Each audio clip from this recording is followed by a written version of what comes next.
महाराज जी, ब्रह्मांड की उत्पत्ति में और मनुष्य के जन्म और वापस ईश्वर में विलय का उद्देश्य क्या है? खेल।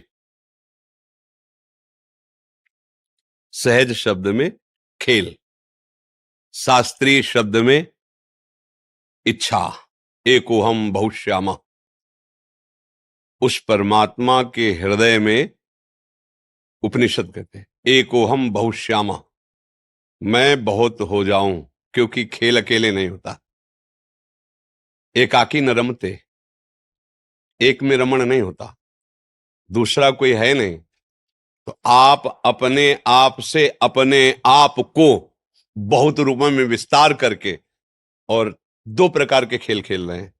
एक है त्रिगुणात्मिका माया का खेल, सतोगुणी, रजोगुणी, तमोगुणी खेल, और एक है त्रिगुणातीत खेल जो भगवत भक्तों के नेत्रगोचर होता है, जिसे दिव्य लीला कहते हैं। अब इस खेल में सबसे बड़ा जादू ये हुआ, इस खेल में पहुंचते ही अपने स्वरूप का विस्मरण हो गया। अपने स्वरूप का विस्मरण हो गया, क्योंकि भगवान की इच्छा ही माया है।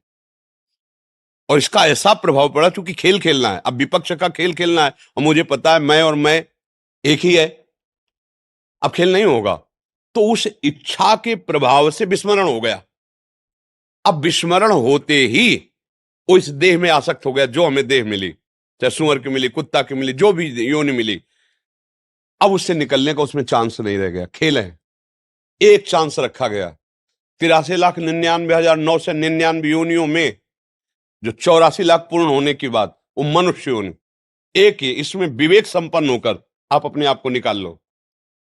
अब वो देह भाव ऐसा पुष्ट हो गया कि जहां देह हुआ तो अंदर ही इसको ज्ञान था। जब मां के गर्भ में था, भगवान कपिल देव जी ने वर्णन किया है भागवत में, एक बार मुझे जाने दो, अब मैं अपने को मुक्त करूंगा, मैं ऐसे दुख को नहीं झेल पाऊंगा, हे नाथ एक बार करुणा करो।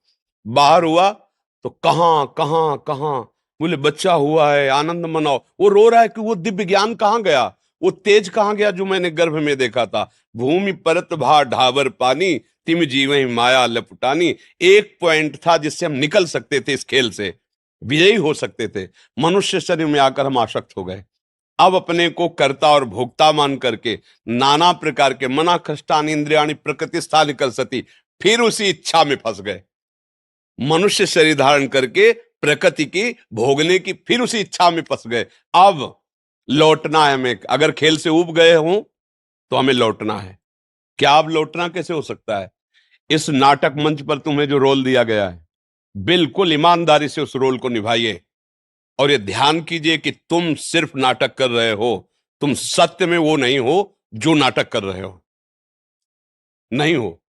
तुम पिछले में ऐसे नहीं थे, आगे में ऐसे नहीं रहोगे। वर्तमान में जो दिखाई दे रहे हो ये एक केवल झलक मात्र है। ना ये शरीर पूर्व में था, ना ये बाद में रहेगा, भविष्य में नहीं रहेगा। लेकिन तुम पूर्व में भी थे, वर्तमान में भी हो और भविष्य में भी हो। तो तुम कौन हो और ये शरीर कौन हो, इसका दोनों का विभाग। ये मायाकृत शरीर हमको जन्म लेते ही आसक्त कर लिया, मैं। अब हम सत्संग के द्वारा प्राप्त विवेक से इसको हटाते हैं, और जे ही हटाए तो सत्संग जो प्राप्त होता है संतों से, गुरुजनों से, शास्त्र से, गुरुवाणी से प्राप्त होता है। गुरुवाणी अर्थात भगवान के वचन, क्योंकि संतों में जो अवतरित होता है वचन, वो भगवान की ही जुठंत होती है, भगवान के वचन होते हैं। तो भगवान ने ही जनाया ना। किसको जनाया? आपको। क्या? कि तुम कौन हो। तो क्या जान गए? तो जानत तुम्हें हो जाई। समझ गए ना? सोई जानई जेहि देहु जनाई, तो जानत तुम्हें हो। नारद जी ने भक्ति सूत्र में लिखा, तस्मिन तज्जने भेदा अभावात। प्रभु और प्रभु की भक्ति करने वाले भक्त में अभेद हो जाता है, क्योंकि वो अभेद था ही। ब्रह्म सूत्रों में ब्रह्मविद ब्रह्मयु भवति, जो ब्रह्म को जान लेता है वो क्या हो जाता है? ब्रह्म हो जाता है। ब्रह्म हो क्या जाता है? वो तो था, है, रहेगा। वो अविनाशी का स्वरूप है। जहां वो अविनाशी भागवत स्वरूप को प्राप्त हुआ, खत्म ये खेल। अब मिट गया। ये खेल है, सिर्फ खेल, गेम है, गेम, बड़ा खतरनाक गेम। एक ही पॉइंट है, निकल सकते हो, केवल मनुष्य शरीर, वो उसमें भी राग रहित होकर के। क्योंकि द्वेष की सत्ता नहीं, राग से ही होता है। जिससे हमारी प्रियता होती है उसी से नफरत हो सकती है, जिससे प्रियता नहीं उससे नफरत हो ही नहीं सकती। अनुकूलता में प्रियता है और प्रतिकूलता में हमारी नफरत प्रकट हो जाती है। तो अनुकूलता को राग कहते, प्रतिकूलता को द्वेष कहते। इन्हीं दोनों के भावों से पूरे संसार का चिंतन निरंतर चलता रहता है। हृदय में देख लो, कोई विषय, कोई व्यक्ति, कोई स्थान, कोई बात जो अनुकूल है उसका चिंतन और शांत भाव करने के लिए इन दोनों का त्याग करना होगा। जहां दोनों का त्याग किया और अपने स्वरूप में आया तो उसे कहते जीवन मुक्त हो गया। जीवन मुक्त क्या हो गया? जो पकड़े था वो छूट गया, खत्म खेल। अब वो अपने स्वरूप में आ गया। एक उपनिषद का महावाक्य है, चारों उपनिषद के 4 महावाक्यों का, तात त्वम असि, तात त्वम असि, तुम वही हो। उपनिषद का महावाक्य। अब जब ये अनुभव हो गया तुम वही, तो खेल खत्म हो गया ना। एक शीशा के महल में आप खड़े हो तो आप जिधर देखोगे आप ही आप नजर आओगे ना। यह है ज्ञान। और भक्ति क्या करता है? अपने को भुला देता है, प्रभु की स्मृति में मगन हो तो जिधर देखता है उसे प्रभु नजर आते हैं। दोनों का काम एक ही होता है। ज्ञान क्या करता है? तू को भुला देता है, मैं में स्थित हो जाता है, अहम ब्रह्मास्मि। भक्ति क्या करता है? मैं को भुला देता है, तू में स्थित हो जाता है। तू मेरा प्राण, तू मेरा जीवन, तू मेरा प्रीतम। ब्रह्म नहीं, माया नहीं, नहीं जीव नहीं काल, अपनी सुध ना रही, एक रहो नंदलाल। एकमात्र श्याम सुंदर, एकमात्र जित देखो तित। आ गई स्थिति, एक में आ गई ना। अनेक में खेल है और एक में खेल समाप्त है। अगर खेल में तुम राजी हो तो भोगो, अगर खेल समाप्त करना चाहते हो तो एक में आ जाओ। वो एक है, एको ब्रह्म हो, द्वितीयो नास्ति, दूसरा है ही नहीं। ईशावास्य विदम सर्वम यत्किंच जगत्याम जगत। जितना तुम जगत देख रहे हो वो केवल ईश्वर ही है। यही तुम अनुभव कर लो, जीवन मुक्त हो जाओगे। वासना वासुदेवस्य वासितम भुवनत्रयम सर्वभूत निवासोस्मि वासुदेव नमस्तुते। वासुदेव की ही वासना से वासित स्वयं वासुदेव ही तले रूपों में है, ऐसा तुम जान जाओ तो दुर्लभ महात्मा हो गए। बहुनाम जन्मनावंते ज्ञानवान माम प्रपद्यते वासुदेवा सर्वमित समात्मा सुदुर्लभा। सब जगह वही, तो यहां कौन है?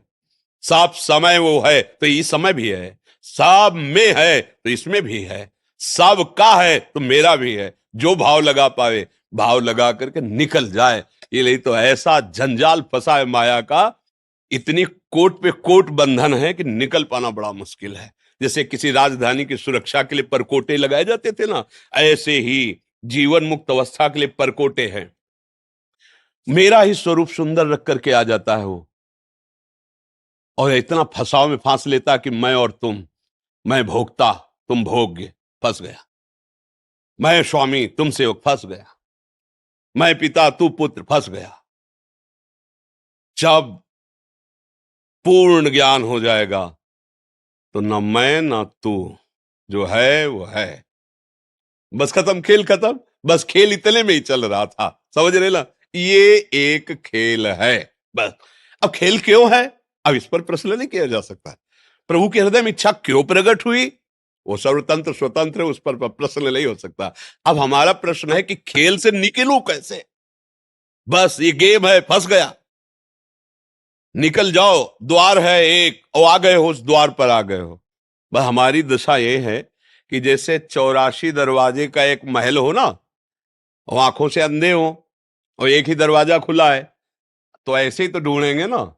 ऐसे ढूंढते हुए पहुंचे तो जो दरवाजा खुला था उसमें लग गई खुजली, तो दोनों हाथ से खुजलाने लगे, पैर आगे बढ़ गए। अब फिर हाथ आगे आ गए, फिर राउंड पे राउंड। ये खुजली है विषय वासना। दुर्वासना मम सदा परिकर्षयंती। ये दुर्वास, जहां खुला द्वार मिला, साधन धाम मोक्ष कर द्वारा, पाई न जे परलोक सम्हारा, सो परत दुख पावई ईश्वर धुन धुन पछताए, काल कर्म ईश्वर मिथ्या दोष लगाए। वो शब्द स्पर्श रूप रस गंध रूपी खुजली लगी, खुजलाने में वो द्वार निकल गया, पूरा जीवन निकल गया। अब फिर 83,99,999 योनियों में एक भी योनि ऐसी नहीं जो मुझे भगवत प्राप्ति करा सके। फिर समय बर्बाद हुआ। फिर जब मिला तब फिर पता नहीं वो खुजली रहेगी कि नहीं रहेगी। अब खुजली मिटाने का समय आ गया है। अगर संत संग मिले, शास्त्र स्वाध्याय मिले, नाम जपने में रुचि लगे तो जान ले मेरा अंतिम जन्म है, क्योंकि भगवान ने अगर कृपा न की होती, जैसे हनुमान जी महाराज को देखकर विभीषण जी कह रहे अब मोहि भाव भरोस हनुमंता, बिनु हरि कृपा मिले नहीं संता। प्रभु ने कृपा की तभी हमें संत संग मिला। तो जो आपका प्रश्न है वो संत संग किए हो ये प्रमाण देता है।